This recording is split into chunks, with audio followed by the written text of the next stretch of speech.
Kaniya ha, tagaan ti og sample. Sundan ni siya mo ni mga part-timers nako sa Cebu. Mga part-timers nako sa Cebu.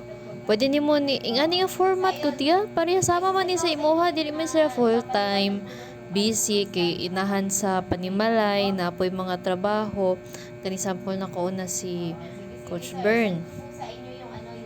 Kani, kuan po ni part-timer niya na sa Bohol. Inahan mo medyo busy aon sa iyang buhat. Copy-paste ya. O kani. Bago na kong post, yung i-copy, paspas kayo nakaka-copy-paste. Naaba na yung naong niya? Wala. Copy ra niya results. Itong resulta na sa ato ang grupo. Kani, nag-share siya konti, kuan ka ng commercial. O, commercial siya slide, commercial. Kani, naani sa atong GC, naa siya dito. Copy-paste, post. Naay naong niya, wala man pod. Pero kanina ni daghang pay-ins or daghang nag-join sa iya kay tungod lang napakita ra siya inspiration. Kani, copy paste ra pod ni siya. Wala man kani nagsugod ni siya video gamay. Si Coach Bern. Pwede ra man dili kani copy paste ra pod ni niya. Coach Bern napigilain niya kani si Coach Vilma taga Cebu. Mama pod ni siya, housewife. Copy paste og ani motivation. Copy paste og video nagkuan. Copy paste. Asa naong niya, wala may naong pod niya. Wala mo kayo ni reels siya, pero naidaghang ga-join sa iya kay tungod nay mo how masaligan na iyang Facebook. Naisulod iyang Facebook. Kani si Coach Jessica.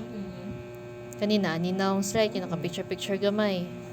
Copy paste video kakaba kanina ingani man tong post ni Coach Bern gi-copy ra pod copy paste ko di ba kaniya copy paste basta naa lagi gisan dito sa GC copy paste yung ka-post yun dayon nimo dayon pareha ko posting ay kana na siya ya copy paste ta diri nga negosyo para lang na ay sud imong Facebook kay imong mo Facebook mo na imong tindahan kinahanglan ani mo sudlan kinahanglan ni masudlan, kinahanglan na active, kinahanglan makita si mong tao, one day ago nag-post active ni siya.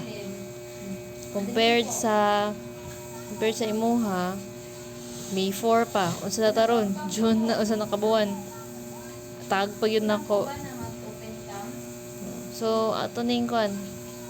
Dili ka mo income diri o dili nimo trabaho on niya. Bisan pag nagkalisod, part na sa imong journey, part na sa imong challenge.